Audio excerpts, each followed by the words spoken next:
नमस्कार दर्शक बंधु मु आपण मानकु स्वागत जनाउची हमर YouTube चैनल फ्रेश ओडिसा को आज रे वीडियो माध्यम रे मु आपण मानकु कोन जणाबे को आसीची आपण माने सुनिश्चित ए वीडियो थंबनेल को देखि जानि पारथिबे।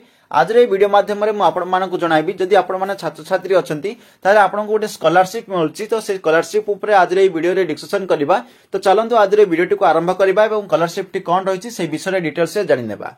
आपण माने जदि छात्र छात्री अछंती तो आपण मानकर पेरेंट्स को गोटे लेबर कार्ड जदि रहिची ताले ए वीडियो टी आपण मानको देखिबा निहाती आवश्यक रहिची कारण लेबर कार्ड ऊपर नै ही स्कॉलरशिप टी रहिची। तो चलंतु वीडियो को स्टार्टिंग करबा एवं स्कॉलरशिप टी कोन रहिची से विषय जानिनेबा।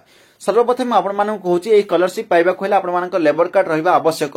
जदि आपण मानको लेबर कार्ड अछि तो वीडियो को शेष पर्यंत देखंतु। जदि लेबर कार्ड नाही ताहाल देखि परबे वीडियो को स्किप भी करि परबे। देखंतु सर्वप्रथम आपण मानको जणे दउची केते क्लास पढथिले केते टंका मिलिबो से विषय कहि दउची। देखंतु आपनको क्लास जदि अछि 6th क्लास एवं 7th क्लास अछि गार्ड चाइल्ड अछंती ताहाले आपनको 2000 पर एनम मिलिबो। जदि आपनको क्लास 8th क्लास अछि तो ऑल चिल्ड्रन पई 2000 पर एनम अछि एवं क्लास 9th पई ऑल चिल्ड्रन पई 3000 पर एनम मिलिबो। 10th क्लास पई अछि 4000 एवं जदि 10th क्लास आपण 90% मार्क सिक्योर करछंती किमा 90% एबव सिक्योर करछंती तापर वन टाइम पई आपनको 10000 आपण मानको मिलिबो। देखंतु आपनको क्लास 11th और 12th पई रहिछि 5000 एवं क्लास रही BA BSc BCom PG student माने भी 7000 पर एनम रही। ए सब थिला आपनको जनरल कोर्स पे।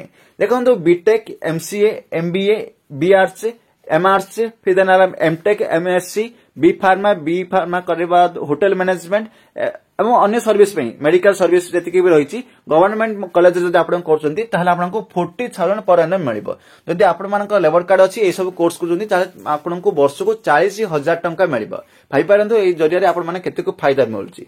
एवं देखंतु बीडी सीटी नर्सिंग ट्रेनिंग गवर्नमेंट कॉलेज रे कोन गवर्नमेंट इंस्टीट्यूट रे करछंत पर एनम आपनको 10000 मिलिबो। तो के मानको केते टंका मिलिबो से विषय में आपण मानको कहितली। वर्तमान देखंतु जो निर्माण श्रमिक कल्याण योजना जो स्कॉलरशिप टी रहिची ए स्कॉलरशिप टू आवेदन किपर करिवे। आवेदन करबा को हेले आपण मानको जिबा पड़िबो स्टेट स्कॉलरशिप पोर्टल को। स्टेट स्कॉलरशिप पोर्टल को आपण मान जिबे गूगल रे जाकर सर्च करिवे स्टेट स्कॉलरशिप पोर्टल ताल देखिबे आपण मानको सर्वप्रथम एलिजिबिलिटी अछंती नै कहि दउची। देखंतु एथे पे क्राइटेरिया मध्ये कोन रहिची म आपण मानको कहि दउची। देखंतु एथे तो मु जते कि कहली आपनको लेबर कार्ड रहिबा आवश्यक। इजिली जदि लेबर कार्ड रहिची ताले आपण माने याको आवेदन करि परिबे। डिटेल्स आपण मानको से वेबसाइट रे ही मिल जिवो। स्कॉलरशिप देखंतु परियर कोर्स अनुसार आपण मानको मिलिबो। एठारे जते भी क्लास पढुछथि से अनुसार आपण मानको स्कॉलरशिप टी मिलिबो।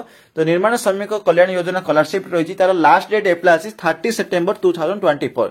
30 सेप्टेम्बर 2024 भितर आपण मानको आवेदन करबा को पड़िबो ए निर्माण श्रमिक कल्याण योजना कार्ड। आपण लेबर कार्ड अछि ताहले एलिजिबिलिटी हे पारिए नले एलिजिबिलिटी हे पारिबे नाही। वर्तमान कहूची आपण मानको लिस्ट ऑफ डॉक्यूमेंट कोन कोन आवश्यक।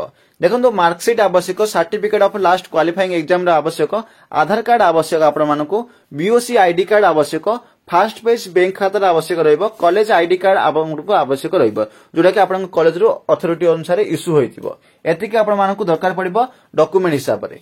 तो मु आशा करछे ए योजना विषय रे जो स्कॉलरशिप रहिछि से स्कॉलरशिप विषय आपण माने किछ ना किछ जानि पारथिबे। जदि अधिक डिटेल्स जानिबा को चाहउछथि ताहले हमर टेलीग्राम रे जॉइन हो जांतु। टेलीग्राम रे मु पीडीएफ टी सेंड कर देबी। आपण माने पीडीएफ टी पूरा पढिबे। पूरा पढि सारला पर आपण माने जानि परिबे एलिजिबिलिटी कोन कोन रहिछि कोन कोन डिटेल्स रहिछि एवं अप्लाई प्रोसेस जदि जानिबा को चाहउछथि ताहले ए कमेंट सेक्शन रे कमेंट माध्यम रे आपण मानको जणाई परिबे मते। मु निश्चित आरे अप्लाई प्रोसेस टी आपण मानको सुनिश्चित जणाइबी। तो चलंतु आज रे वीडियो टी एट रखिबा पुनी मिसबा आ गोटी वीडियो रे।